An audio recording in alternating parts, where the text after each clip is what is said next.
Hello students, last video में हमने देखा था वेक्टर्स का एक्सरसाइज नंबर 5.4 जिसके हमने अप टू क्वेश्चन नंबर 10 हमने कवर अप कर लिए थे। आज हम देखेंगे क्वेश्चन नंबर 11 ऑनवर्ड्स। तो चलिए आइए देखते हैं इसमें क्या लिखा हुआ है। If A B C D are any four distinct vectors, एक हमारे पास चार वेक्टर्स गिवन है और चारों की चारों अलग है। इसका मतलब क्या हो गया कि जो ए वेक्टर है इसकी वैल्यू बी के बराबर नहीं हो सकती, इसकी वैल्यू सी के बराबर नहीं हो सकती और C can not be equal to D हो सकता है, क्योंकि ये चारों अलग अलग वेक्टर्स है तो सबकी वैल्यूज तो इक्वल नहीं होगी। अब जब ये वैल्यूज इक्वल नहीं होगी तो सीधी सी बात है कि इन दोनों का जो डिफरेंस है वो क्या होगा। देखो हमको क्या पूछा है, वेक्टर सच दैट ये एक टर्म हमको गिवन है, ये एक हमको गिवन है और बोला है कि prove that a minus D is parallel to b minus C. अब पैरेलल कब होते हैं, जब कोई भी दो टर्म का क्रॉस प्रोडक्ट क्या आ जाएगा, जीरो अगर आ गया तो वो क्या कहलाएंगे, पैरेलल वेक्टर्स कहलाएंगे। तो हमको ये प्रूव करना है कि ये वेक्टर इसके पैरेलल है। पैरेलल तो है, तो अब देखिए हमने क्या बोला कि ABCD फोर डिस्टिंक्ट वेक्टर्स है तो हम इनकी वैल्यू इक्वल नहीं हो सकती। इक्वल नहीं हो सकती मतलब इनका जो डिफरेंस है वो कभी भी फिर जीरो नहीं आ सकता। a माइनस डी जो हमको गिवन है, a minus D can not be equal to zero and हम ये बोल सकते हैं कि b minus C can not be equal to zero. ये दोनों जीरो नहीं हो सकते, है ना। तो चलिए ये एक हमारे पास है, एक इक्वेशन मान लेते हैं इसको, इक्वेशन नंबर 1। अब देखिए हमको दो टर्म यहाँ पे गिवन है कि since a cross b vector is equal to c cross d vector और दूसरा हमको टर्म गिवन है a cross c vector is equivalent to b cross d vector. चलिए इसको मैं सेकंड और इसको एक मैं थर्ड इक्वेशन मान लेता हूँ, है ना। अगर मैं इसमें से इसको सब्सट्रैक्ट कर दूं तो क्या हो जाएगा, चलिए यही देखते हैं। Subtract subtract equation 3 from 2। Equation 3 को हम सब्सट्रैक्ट कर लेते हैं फ्रॉम सेकंड इक्वेशन, तो क्या हो जाएगा a minus B, A cross B minus of, ये हमारे पास में हो जाएगा a cross C, left hand side minus हो गया। वैसे ही हम क्या कर लेते हैं, राइट हैंड साइड को भी माइनस कर लेते हैं, c क्रॉस d और देखिए यहाँ पे क्या हो जाएगा इनटू b क्रॉस d, हमारे पास में ये टर्म आ जाएगी। ठीक है, तो इसको हमने क्या कर लिया, यहाँ पर सब्सट्रैक्ट कर लिया है, ये टर्म में से ये टर्म, ये टर्म में से ये टर्म। अब देखिए हमारे पास में हो क्या रहा है, इन दोनों टर्म में कॉमन क्या दिख रहा है हमको, ए टर्म कॉमन दिख रही है तो हम यहाँ से ए कॉमन ले ही सकते हैं। ए अगर मैंने कॉमन ले लिया तो हमारे पास में बचेगा क्या, बी माइनस सी। तो देखिए ए क्रॉस बी माइनस सी आ जाएगा। ए क्रॉस अगर मल्टीप्लाई करेंगे तो ए क्रॉस बी माइनस क्या आ जाएगा, ए क्रॉस सी। वैसे ही देखिए यहाँ पर राइट हैंड टर्म में हमारे पास डी कॉमन है तो हम डी को बाहर निकाल लेंगे तो क्या बच जाएगा हमारे पास है, C vector minus of B vector into क्या बचेगा, डी वेक्टर, है। अब देखिए इसको तो हम एज इट इज ही लिख रहे हैं, a cross b minus C vector और ये क्या हो जाएगा c minus B. c minus B है तो मैं इसको क्या लिख सकता हूँ, माइनस करके हम क्या लिख सकते हैं, b माइनस सी वेक्टर लिख सकते हैं इनटू क्या हो जाएगा, d वेक्टर, माइनस कॉमन लेना होगा, b minus C is equal into minus b minus C. और अब देखिए अगर वेक्टर्स को अगर हम इंटरचेंज करते हैं तो उसका साइन क्या हो जाता है, चेंज हो जाता है। तो ये क्या हो जाएगा हमारे पास है, b vector minus C vector will be equal to, vectors को हम क्या कर रहे हैं यहाँ पर इंटरचेंज कर लेते हैं, मतलब ये पहले मल्टीप्लाई, ये हमने पढ़ा था a cross B is equal to minus of b cross a होता है। तो वैसे ही देखिए यहाँ पर क्या हो जाएगा, d इंटू बी माइनस सी हो जाएगा। और अब ये आगे वेक्टर, इसको हम इस साइड ले लेते हैं कॉमन, तो a cross b minus C vector will minus of d vector into b minus C vector. तो अब देखिए यहाँ पर क्या हो जाएगा, will be equal to zero. इन दोनों में हम कॉमन क्या ले सकते हैं, b माइनस सी को कॉमन ले सकते हैं तो बचेगा क्या हमारे पास है, a माइनस डी वेक्टर। तो a minus D vector minus b minus C vector और क्या आएगा, इनके बीच में क्रॉस प्रोडक्ट है तो will be equal to zero. देखिए तो क्या हुआ यहाँ पर, प्रूव दैट हमको बोला था a minus D is parallel to b minus C, तो दोनों का क्रॉस प्रोडक्ट यहाँ पर जीरो आ गया। तो हम यहाँ लिख सकते हैं hence a minus D vector is parallel to b minus C vector.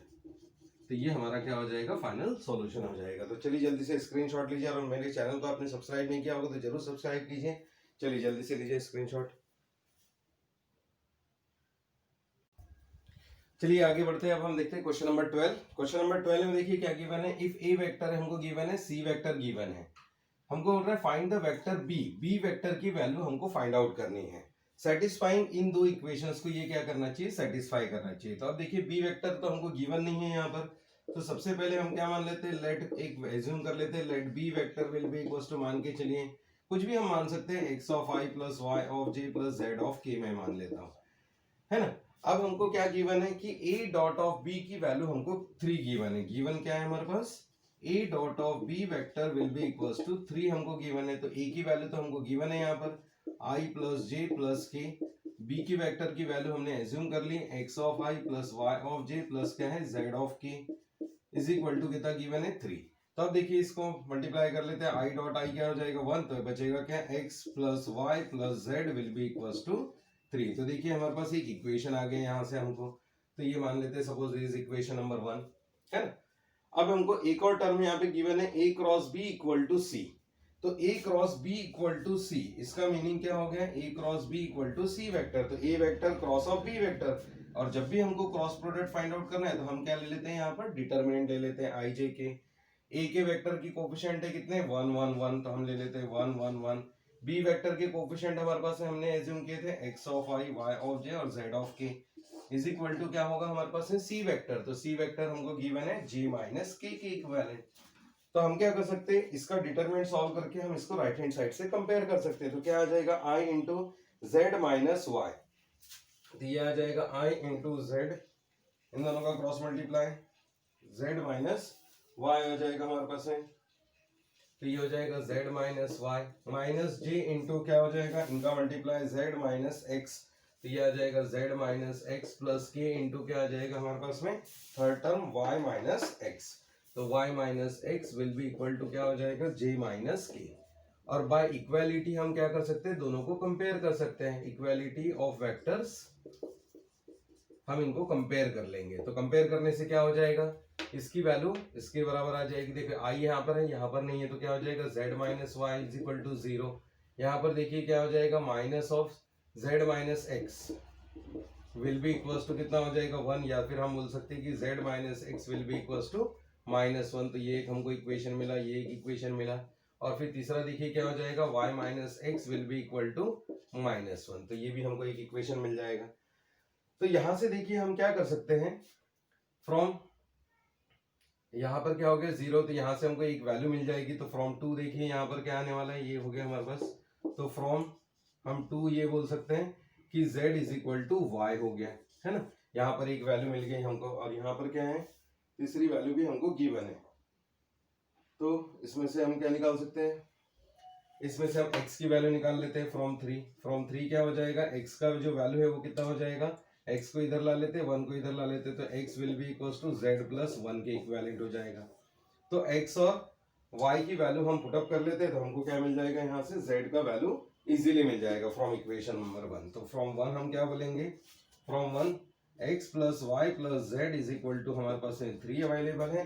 तो हम देखिए x की जगह क्या रख देंगे z प्लस 1, y की जगह भी हम क्या रख देंगे z, और ये भी हो गया z इज इक्वल टू 3। तो देखिए 3 टाइम्स ऑफ कितना आ गया 3z plus 1, 3z is equal to 2। तो z will be equal to कितना हो जाएगा 2/3 आ गया। और z अगर हमारे पास में आ गया तो हम क्या निकाल सकते हैं, z इज इक्वल टू क्या है y है ना, z is equal to y है यहाँ पर। और x की वैल्यू हम फाइंड आउट कर सकते हैं। तो क्या हो जाएगा x will be equal to z plus 1, so x will be equals to 2/3 plus 1, तो 3 plus 2 5, तो ये आ जाएगा 5/3। तो देखा आपने x y z की वैल्यू हमको मिल गई। सो देयरफॉर b वेक्टर क्या था हमारे पास, x of i plus y of j plus z of k। So x की वैल्यू कितनी है हमारे पास, x की value 5/3 times of i plus y की वैल्यू है 2/3 times of j plus z की वैल्यू भी 2/3 टाइम्स ऑफ j k। तो ये क्या हो जाएगा हमारे पास है बी वेक्टर की वैल्यू हमारी फाइंड आउट हो जाएगी। तो इस तरीके से आप इसको सिंपलीफाई कर सकते हैं। जल्दी से स्क्रीनशॉट लीजिए इसका। चलिए आगे बढ़ते हैं क्वेश्चन नंबर 13 पर। हमको बोला इसमें देखिए फाइंड ए वेक्टर इफ, हमको ये कंडीशन गिवन है a cross i 2a minus 5j is equal to क्या गिवन है 0 हमको गिवन है। तो यहाँ पर a वेक्टर की वैल्यू हमको फाइंड आउट करनी है। तो चलिए इनिशियली हम क्या कर लेते हैं, कोई भी वैल्यू एज्यूम कर लेते हैं। Let a vector is equal to x of i plus y of j plus z of k। और सबसे पहले हम क्या करेंगे, इतना पार्ट हम अलग से सिंपलीफाई कर लेते हैं। तो a क्रॉस i की वैल्यू हम निकाल लेते हैं, a क्रॉस i वेक्टर। तो a की वेक्टर वैल्यू क्या हो गई x of i plus y of j plus क्या हो गया z of k। Cross of i vector तो हमने लिख लिया क्रॉस i। अब देखिए डॉट रहता तो i का i के साथ मल्टीप्लाई होता, j का j के साथ, लेकिन क्रॉस है तो ये क्या होगा सभी के साथ में मल्टीप्लाई आएगा क्रॉस प्रोडक्ट में। तो x इंटू आई क्रॉस आई हो जाएगा प्लस वाई इंटू क्या हो जाएगा जे क्रॉस आई हो जाएगा प्लस जेड इंटू क्या हो जाएगा के क्रॉस आई हो जाएगा। और अब देखिए अब यहाँ पर क्या होने वाला है, आई क्रॉस आई तो क्या हो जाता है हमारे पास है I cross I is equal to 0 होता है, ये ध्यान रखिए। I cross J is equal to कितना होता है के होता है, लेकिन यहाँ पे उल्टा हो गया।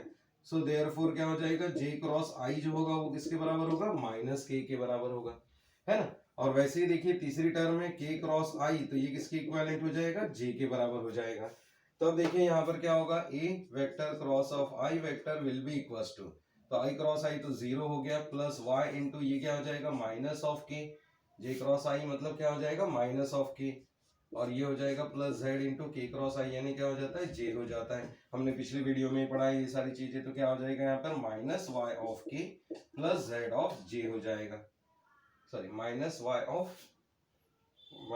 Of K. तो देखिए पहले हम जे वाली टर्म लिख लेते, क्या हो जाएगा Z times of J minus Y times of K, तो ये आ गई ए क्रॉस आई वेक्टर की वैल्यू।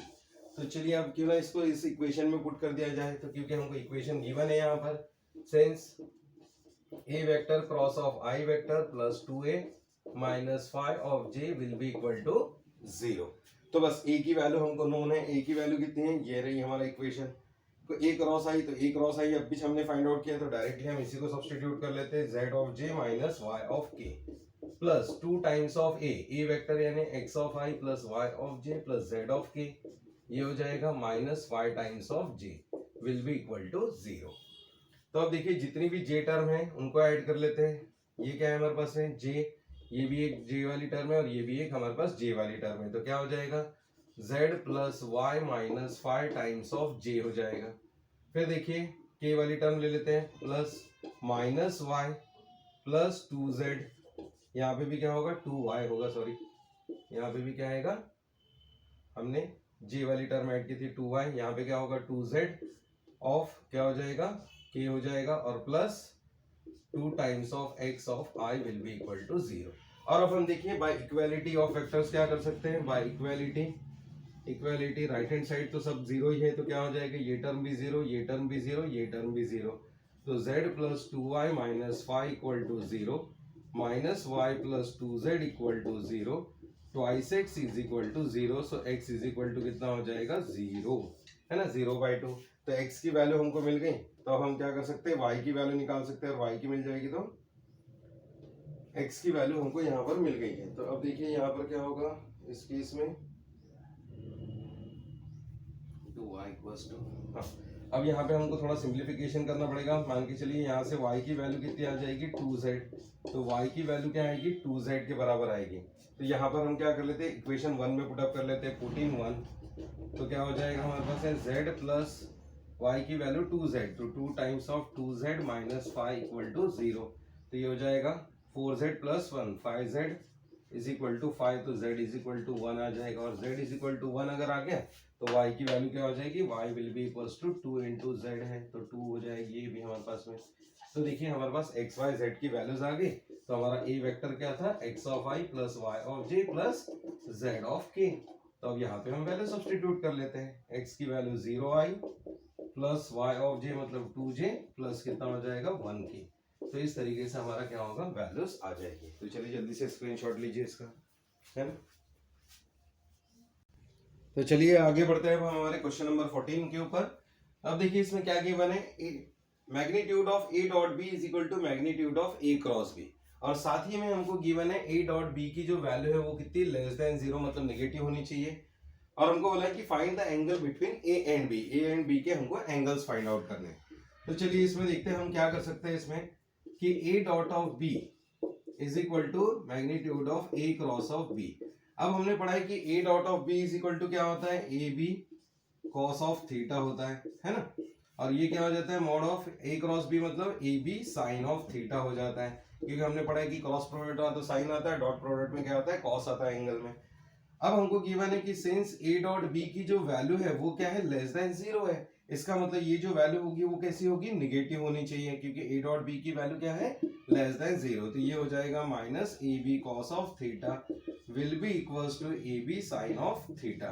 तो देखिए साइन बाय कॉस हम कर लेते हैं, ए बी से ए बी कैंसिल हो गया, तो साइन बाय कॉस यानी tan थीटा, तो tan थीटा की वैल्यू कितनी आ गई है 1, है ना। अब टेन थीटा की जो वैल्यू है, सॉरी 1 नहीं, ये कितनी आ जाएगी -1। अब -1 कब वैल्यू आती है, tan of -tan of π/4 is equal to कितना होगा 1 होगा, है ना। -tan of π/4 is equal to कितना आ जाएगा -1 होगा, क्योंकि tan 45 कितना हो जाता है 1 हो जाता है, और उसके सामने क्या आ जाएगा माइनस। तो अब हम इसको क्या लिख पाएंगे, अब देखिए माइनस tan थीटा को हटाना है तो हम क्या कर सकते हैं, यहाँ पे tan ऑफ पाई माइनस π/4 लिख सकते हैं, और tan ऑफ पाई माइनस π/4 मतलब कितना हो जाएगा, tan ऑफ 3π/4 हो जाएगा, विल बी इक्वल्स टू कितना आएगा -1। तो अब देखिए हमारे पास जो एंगल आ रहा है, एंगल जो है वेक्टर का वो क्या हो जाएगा, angle between A and B vector is 3π/4 के इक्विवेलेंट होगा। तो चलिए जल्दी से स्क्रीनशॉट लीजिए, छोटा सा न्यूमेरिकल था ये। चलिए आगे बढ़ते हैं, हम ले रहे हैं question number 16 directly. Question number 15 type के प्रॉब्लम्स कभी आए नहीं एग्जाम्स में, तो it is not very much important. देखते हैं क्वेश्चन नंबर 16, है ना। तो अब देखिए इसमें क्या पूछा हुआ है, find the direction ratios of the vectors perpendicular to two lines whose direction ratios are. तो डायरेक्शन रेशियो हमको गिवन है और हमको बोल रहा है कि डायरेक्शन रेशियो निकालो किसका, जो कि परपेंडिकुलर है लाइन को। अब परपेंडिकुलर है तो इसका मतलब क्या हो गया कि अब हम देखेंगे क्या कर सकते हैं, लेट ए एंड बी, दो वेक्टर्स हम मान लेते हैं, बी द टू वेक्टर्स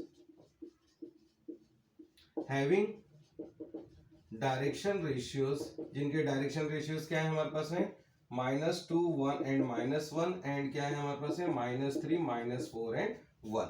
तो ए और बी वेक्टर्स हमारे क्या फॉर्म हो जाएंगे, -2i + 1j -1k, और बी वेक्टर जो है वो हमारा क्या फॉर्म हो जाएगा, -3i - 4j + 1k, है ना। तो ये हमारे पास डायरेक्शन रेशियोज थे, तो हमने उससे क्या बना लिए, डायरेक्शन वेक्टर्स बना लिए। अब बस इनका क्रॉस प्रोडक्ट हम फाइंड आउट करते हैं, a क्रॉस b, तो हमको ये क्या मिल जाएगा, i j k वेक्टर, और ये आएगा -2 1 एंड -1 -3 -4 एंड 1।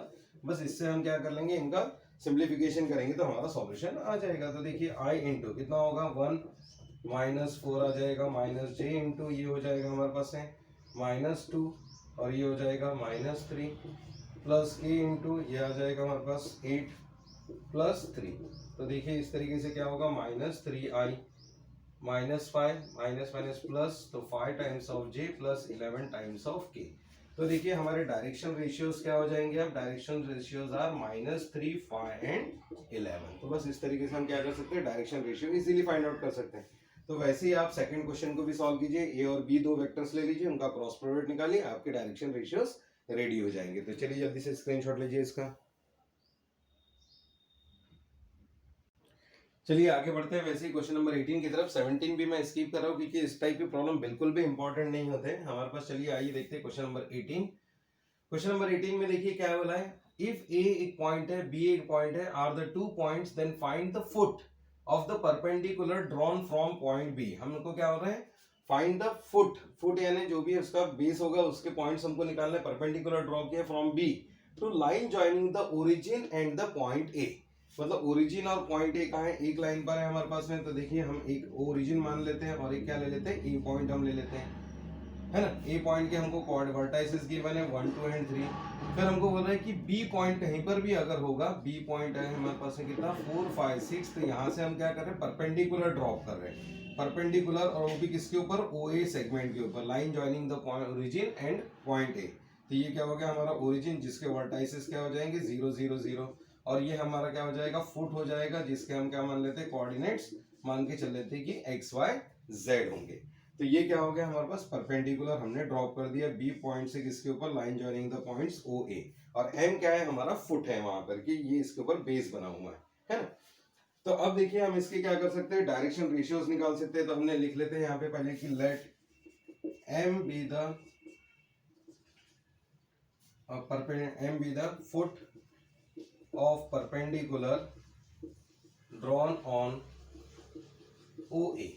तो OA पे हमने ड्रॉ कर लिया, तो M के मिल गए। तो अब देखिए OM हैज, O और M के हम डायरेक्शन रेशियोज निकाल सकते हैं। OM हैज डायरेक्शन रेशियोज क्या हो जाएंगे OM के, तो x - 0 OM के हम माइनस करेंगे, फाइनल माइनसिलेशन x - 0 y - 0 एंड z - 0। तो हमारी वैल्यूज क्या आ जाएगी, x y एंड z आ जाएंगे, है ना। So it will be equal to x y z। और फिर वैसे ही देखिए OA के हम वो निकाल लेते हैं क्या, direction ratios has direction ratios क्या हो जाएंगे OA के, तो OA के हो जाएंगे 1 - 0, 2 - 0 एंड 3 - 0। तो 1 - 0, 2 - 0 एंड 3 - 0 इस तरीके से हो जाएंगे। So it will be equals to 1, 2 and 3। अब हमको दिख रहा है कि OM और OA जो है वो एक ही लाइन पर है, मतलब कोलिनियर है। तो हम क्या बोल सकते हैं कि since OM and OA are collinear, और कोलिनियर है तो क्या हो जाएंगे, कोलिनियर है तो यहाँ पे क्या होगा, स्केलर मल्टीपल होगा। तो देखिए हम इसको ऐसा लिख सकते हैं x/1 is equal to y/2 is equal to z/, ये हो जाएगा हमारे पास में 3। तो x/1 y/2 z/3, इसको हम क्या मान लेते हैं, it is a scalar multiple, तो लेट k मान लेते हैं। तो देखिए यहाँ से x/1 इक्वल टू k करेंगे तो क्या आ जाएगा, x इक्वल टू k आ जाएगा। यहाँ पे y/2k करेंगे तो क्या आएगा, y is equal to 2k value आ जाएगी, और z इज इक्वल टू क्या हो जाएगा हमारे पास में 3k हो जाएगा। तो इस तरीके से आ जाएगी वैल्यूज, है ना। तो देखिए x y z की वैल्यूज क्या आ गई। अब देखिए अब हमारे पास में क्या था, bm, तो b पॉइंट था और हमारे पास ये कौन सा था, m। तो m के कोऑर्डिनेट्स थे x y एंड z, तो हम क्या लिख सकते हैं इसको, k 2k एंड 3k, और b के जो वर्टाइसेस है वो कितने हैं हमारे पास में, 4 5 एंड 6। तो अब हम क्या कर सकते हैं, इनके भी डायरेक्शन रेशियोज निकाल सकते हैं। तो डायरेक्शन रेशियोज ऑफ bm क्या हो जाएगा, m माइनस बी, तो ये हो जाएगा k माइनस 4, फिर क्या हो जाएगा k माइनस 4, 2k माइनस 5, और ये हो जाएगा 3k माइनस 6। तो इनको हम सब्सट्रैक्ट कर सकते हैं यहाँ पर। तो ये हमारे क्या मिल गए, डायरेक्शन रेशियोज मिल गए bm के। और bm के हमको क्या करना है, b और m हमारे पास में आ गए, तो इसके क्या कर लेंगे हम, a वर्टाइसिस से इसको हम मल्टीप्लाई कर लेंगे, तो हमको क्या मिल जाएंगे, bm है परपेंडिकुलर टू OA है, bm is perpendicular to OA, तो OA के परपेंडिकुलर है। तो अब हम क्या कर सकते हैं, इन तीनों को मल्टीप्लाई करके ऐड कर सकते हैं, मतलब 1 इंटू, देखिए अब यहाँ पर क्या है, ए भी इसी लाइन पर है, तो ए के जो कोऑर्डिनेट्स है वो कितने हैं, 1 2 एंड 3। तो 1 इंटू bm, तो क्या हो जाएगा 1 into k minus 4 plus 2 into 2k minus 5 plus 3 into 3k minus 6 will be equal to 0। बस इनके हम क्या कर लेंगे, डायरेक्शन रेशियोज को मल्टीप्लाई कर लेंगे। तो देखिए क्या आ जाएगा, k minus 4 plus 4k minus 10 plus 6k, 3 3 जा 9k minus 6 will be equal to 0। तो यहाँ से हमको क्या मिल जाएगी, k की वैल्यू मिल जाएंगी, and that will be equal to 16/7। 16 by कितना आ जाएगा हमारे पास में, 7 आ जाएगा। 16/7 आ जाएगा। तो अब देखिए k मिल गया, तो x y z हमको तीनों मिल जाएंगे। तो देखिए x की वैल्यू कितनी थी, k मतलब 16/7, y की वैल्यू हमारे पास में कितनी थी 2k, तो ये आ जाएगा 16 तो 32/7, और z की वैल्यू हमारे पास में कितनी है 3k, है ना, 6 3 18,